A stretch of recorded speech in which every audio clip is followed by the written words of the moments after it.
saga of proper grassroots football.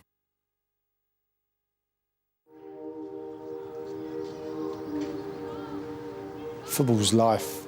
Football's more than important. As bad as any fan feels about any result, I can tell you that a manager feels 10 times worse about that result. I think everyone would want to be a footballer. If they had the chance, they'd want to be a footballer. There's a famous saying in football, players win games, managers lose them. And the hurt of losing for a manager is as bad as it gets.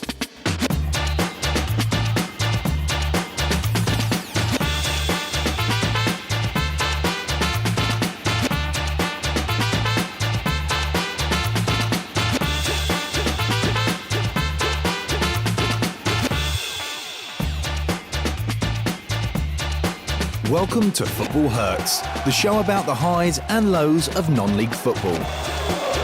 We're following the fortunes of the remarkable AFC Wimbledon, the club started by the fans, for the fans. Last week, we saw the Dons' championship dreams shattered in a decisive game against table leaders Chelmsford City.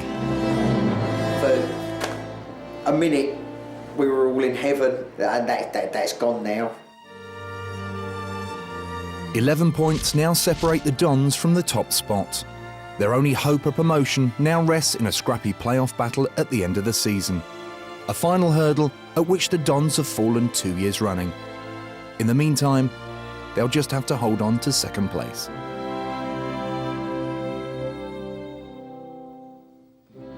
The increased franchising of English football in recent years has forced the question, what is club identity? When Wimbledon FC was allowed to relocate to Milton Keynes and rebrand as the MK Dons, Wimbledon fans refused to go. Even the kick in the teeth was delivered with a kick in the teeth, in as much as we weren't even important enough, as us as supporters weren't even important enough to tell us that you decided to let them steal our club and take it, halfway across the country. And so they set up AFC Wimbledon, which they believe continues the local identity of football in Wimbledon. I think the story of Wimbledon tells you almost everything about English football. It tells you about the pyramid. It tells you about what a football club really is. That it is people coming together to do something together that they want to enjoy and want to get something out of. It tells you that no matter how much the game can look like it's been taken over by idiots who know the price of everything, the value of nothing, there still burns a spark, if you like, here and in many other places around the country, in the hearts of hundreds of thousands, millions of football fans, that the game belongs to us, and you can't carry on taking us for granted forever, because in the end, at some point we will say no. We're not going to follow you to Milton Keynes. We're going to start again because we understand what football is. We understand that Wimbledon belongs here. We understand what our club and our tradition and our history means, and we understand the part that plays in English football.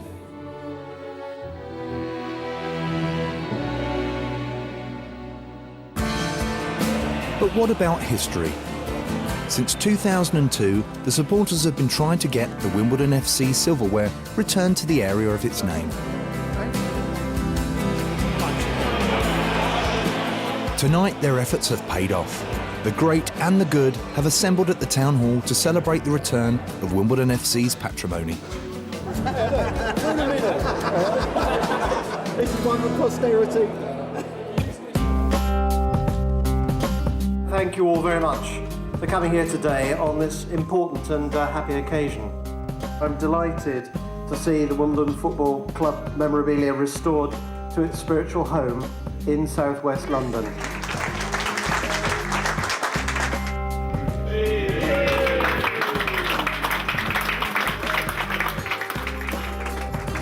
It's just a wonderful pleasure to be here tonight amongst all us Wimbledon supporters. Thank you very much. Roy Lord, Dickie Guy, Alan Batsford being here is just really, it's crucial. You know, obviously seeing Sanj and Bezzy, all the generations, Marcus, yeah, we've gone right the way through. Terry Brown's here tonight. There's a lot of Wimbledon legends, past and present. To see them all together in one spot just means the world to me. Tonight's been terrific.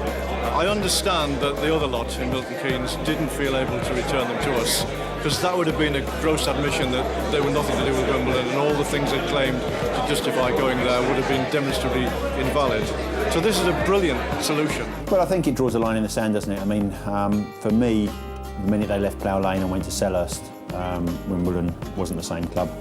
So it's nice now that the memorabilia, the patrimony has come back to the borough where the team was formed. The smaller clubs, I think it's important that they have their identity, and their identity is where the club should be. It belongs here, and that's where it should have its home. If you don't have an identity, you can't move forward. And I think with the honours and everything coming back, it gives everybody at the club now something to build upon. This is our battle honours.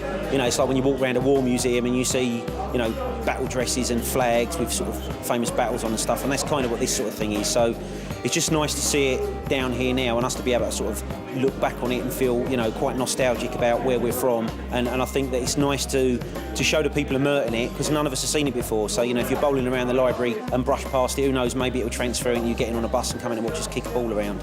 And that can only be a good thing for everybody. Rather emotional to see the players of yesteryear stand here and call us Wimbledon standing in the middle of Merton. Here, here. Not having the stuff was just a constant reminder that they'd stolen our football club and taken it to Milton Keynes. Now we've got it back, I really, really, really do beseech our fans to crack on getting 100% behind AFC Wimbledon, but I also beseech the council to do something about it and get us back to this borough. It's the council can make this happen, and we all know they can. In a time where local fans are increasingly being marginalised by clubs, returning the Wimbledon FC silverware has helped restore some balance. And for AFC Wimbledon, started by the fans for the fans, it's a big step towards legitimacy for their new local club. Owning their own club never meant Wimbledon fans could expect automatic success. And despite the return of Wimbledon FC silverware, Dons fans Ivor and Mark are still hurting from the recent defeat at Chelmsford. When your ambitions hit the buffers a little bit, is the really hard bit. It'll take a bit of doing to pick ourselves up. But we will do, we always do. We're Wimbledon, we've got a club. That's the most important thing, we've got a club to follow. So regardless of anything, if we were playing on a park, I'd still be going to every game, it doesn't matter. Desperately disappointed on the day to lose a game, especially after the massive high of going 2-1 up, which was I don't know, I suppose if I was a drug taker, I'd say that that's the nearest you get to it. I thought we'd give it a good go, but the best team won. To me, it's the end of the road for us winning the league, and that hurts, and that will continue to hurt until we win promotion via the playoffs. He's hoping that's what we do. We really do need that promotion this year.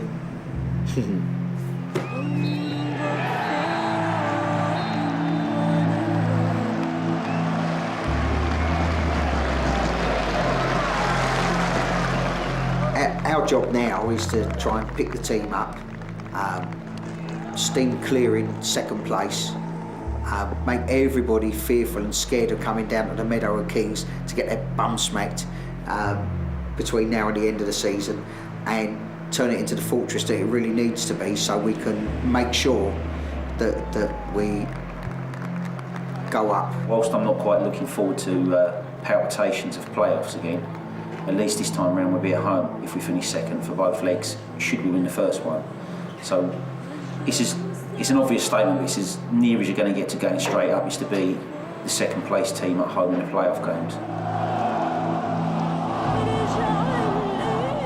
The pressure of that Chelmsford game has now gone, obviously, and you know the added pressure is of staying how we need to, and to stay in second. It's a close margin between winning, drawing and losing, and anything can happen in the playoff game, and that's the problem. It's over one leg, and over one leg, you can have a bad day and still have a, you know, if it's a two-legged affair, you get a chance to make that up. But with this game, you know, it's one off, so we've got to be absolutely up for it.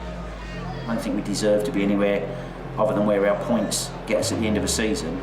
But I think it's just nice to see how we get on in the Conference South. A lot of teams come out of this division and go up a level and do very well. You know, finish top half, top sort of 8. So I think we can expect a little bit of success if we get promoted.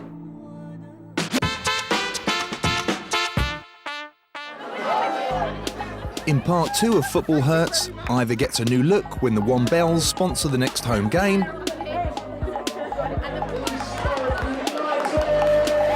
With the squad still hurting from their Chelmsford defeat and needing to impress the ladies, the pressure's on.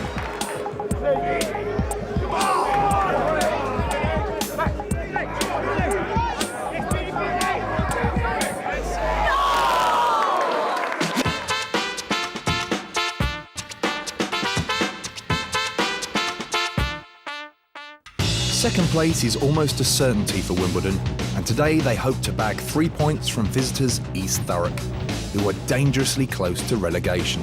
I support Wimbledon because the players are good looking. With the championship title now beyond their grasp, there's almost a sense of relief in the Wimbledon camp. Today, yeah, I think 6 to us and none to them. You know, they're second bottom, and we're second top, so it should be pretty straightforward. Out to enjoy themselves today are Wimbledon's all-female supporter faction, the Wombells, who have sponsored today's match. We've done it from the very first season, first year 2002, and we've done it every year since then, so this is like our 6th year. We take over the Preston Flare, turn it pink, we all wear pink, we all drink Pimm's and rosé, and just because we're women, none of us normally wear pink, the ironic thing, and then we go out and watch the game, choose man of the match, have a great day. Slips, first half, best man performance, nothing to do with legs, thighs, who you fancy, anything like that. Best player on the pitch. There's a lot more women that enjoy football, know a lot about football. And that's it, yeah, I think it's a coming together of like-minded women. Lovely young lady, Jack.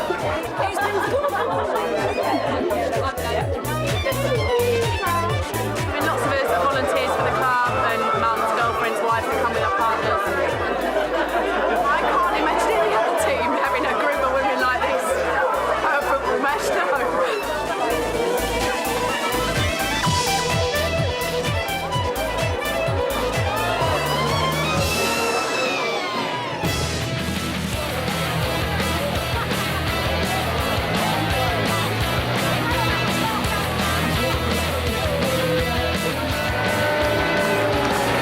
Amongst the off-field festivities, there's serious business taking place on the field this afternoon. Second from top taking on second from bottom, with both sides needing the points for very different reasons.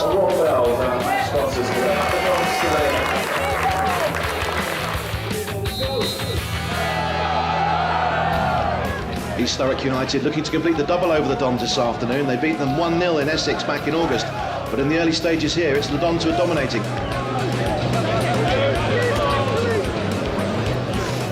Luke Garrard now with a throw-in for AFC Wimbledon, touched on by Webb. Here's Ferguson now, lofts the ball across into the penalty area. Oh, and in the end cleared at the second attempt by East Thurrock United. Well, some sweet passing from the Dons in these early stages, but so far they haven't found the goal to match. But here goes Alfie Potter now. The Dons looking for some wizardry from him down the left-hand side.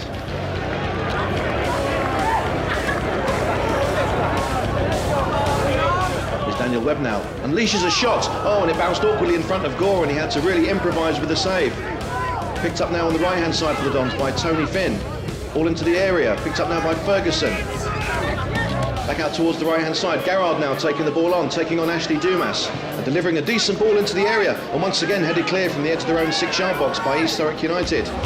Still the pressure isn't over though. The Dons rampant in these opening stages as they look for the opening goal. And at last some respite for East Thurrock as they plough forward through Max Cornhill. Played forward now towards Tony Boot, but once again Jason Goodliff, the rock at the heart of AFC Wimbledon's defence. Now they plough forward themselves. Here goes Alfie Potter, angling his run towards the left edge of the penalty area. Looks up, tries to pick a pass in towards Daniel Webb. Once again, a real rearguard action being fought by East Thurrock United as they just about keep the Dons at bay. Goodliff once again with the pass out towards the left-hand side. Mickey Haswell sizing up his options and also moving forward himself. Good ball through for Potter now. Chance to run on into the area. He's clear one-on-one with the keeper. Shot comes in from Potter. Oh, and that's gone straight through Shane Gore. And it's the opening goal for AFC Wimbledon. 7 minutes gone. And at last their pressure tells.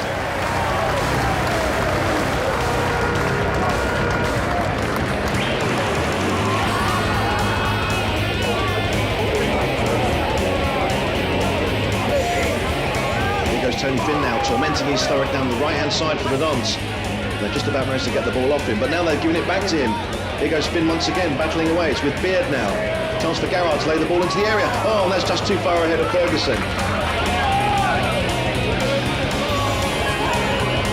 Here's Ashley Dumas now for East Thurrock United, the man who grabbed the only goal when the sides met back in August. Played forward towards the edge of the Dons area. Taken on now by Wareham. Good interception by Quinn. Ball will break now though for Newby on the right hand side for East Thurrock.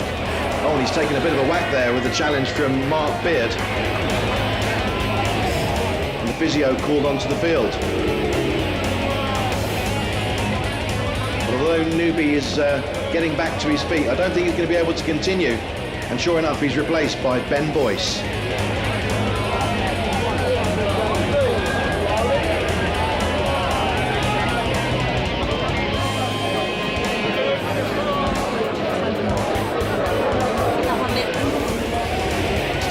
Battling away for it, back now with Mickey Haswell.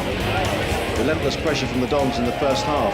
Mark Beard now on the left-hand touchline. Oh, one of the first things that substitute Boyce has done for East Thurrock is take Beard out of the action, and that's going to be a free kick to AFC Wimbledon. Sam Hatton lining this one up. Held into the penalty area. East Thurrock again just about managing to clear their lines. Hatton once again though picking the ball up on that side, taking on Boyce. Tries to play the ball through his legs, but doesn't quite manage to do so. And in the end, it's the guile of Boyce on that right-hand side that wins his team a throw-in.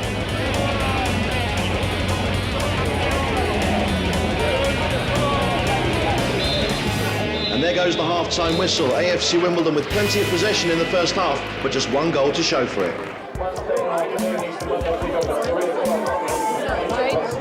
The Wombells have just enough time to top themselves up before the all-important task of choosing man of the match, but not before they've left their mark on either. Thank you very much.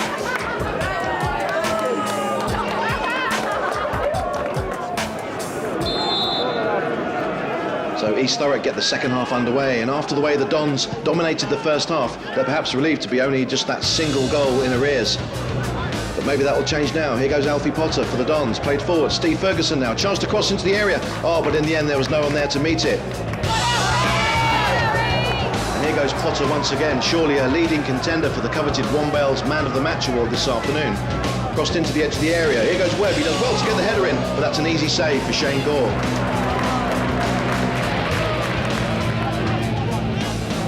It could be a bit more exciting. It might get more exciting. It's only the start of the second half, so hopefully it'll get better. Here goes Luke Garrard now for the Dons. Real attacking possibilities for them. He's travelled some considerable distance with the ball. Tries to thread it through. Oh, he's unlucky not to find Ferguson.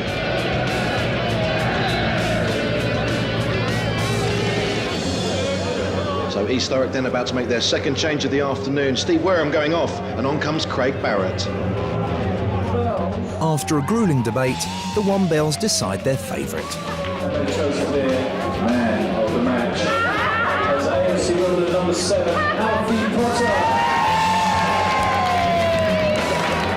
So inside the final 10 minutes then here at Kingsmeadow, and East Thurrock still only a goal behind and very much in this game. Oh, and Goodliff's gone down under a challenge from the substitute Barrett. Now, was there an elbow used there, I wonder? Concern for the Dons skipper from his teammates. And I just wonder, is Barrett's afternoon going to be cut short by the referee?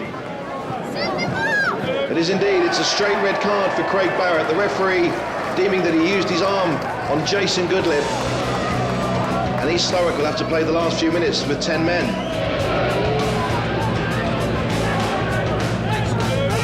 Rob Quinn now tussling with the substitute Lee Williams. And that's going to be a free kick to East Thurrock United, who haven't had many chances this afternoon. But this could definitely be one of them. Ashley Dumas with the free kick, swung into the edge of the 6-yard box. A header comes in. Oh, it's in the back of the net, and incredibly, despite being down to 10 men, East Thurrock United are back on level terms, and it's Max Cornhill who's got the vital goal. Here goes Robin Shute now for the Dons. Ball played right across the area. Oh, and in the end, just past that far post, the Dons so agonisingly close to getting their noses back in front.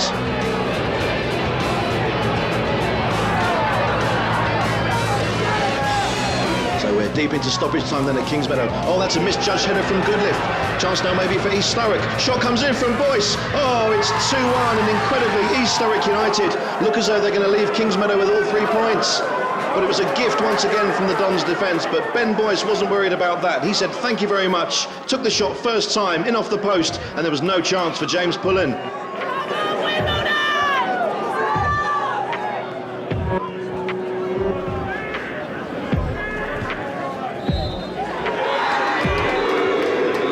There goes the final whistle, an incredible smash and grab raid by East Thurrock United to boost their survival hopes. But for AFC Wimbledon, it's absolute agony, having snatched defeat from the jaws of victory. They're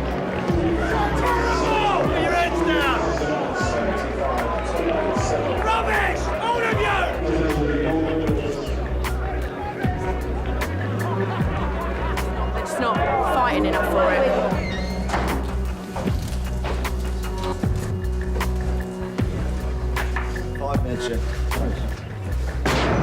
The original idea after losing to Chelmsford really is to try and consolidate a second position as soon as we can, and to give everybody in my squad an opportunity to stake a claim to the playoff spots. We certainly haven't consolidated second position today. If we play like that, we'll never even get in the playoffs. And I think we've collectively, because I'm in charge of them and it's ultimately always my fault, it's for me to apologise on behalf of my playing squad for 2,900 people turned up to see a side that are second or third from bottom. And you know, how they've managed to beat us 2-1 is beyond me. Just a lacklustre performance and a gutless performance. And some of those players are playing for contracts next year. We made that perfectly evident, you know, that they're playing for their future at this club. And if they turn in performances like that, then their future ain't too rosy, is it?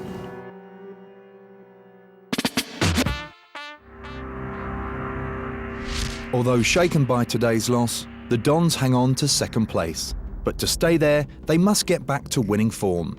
And with 7 games remaining, second position is crucial to ensure home matches for the playoffs. 4 clubs will compete for promotion, but only 1 will follow the division champions into the conference. Next time on Football Hurts, manager Terry Brown assesses some fresh blood and looks towards next season.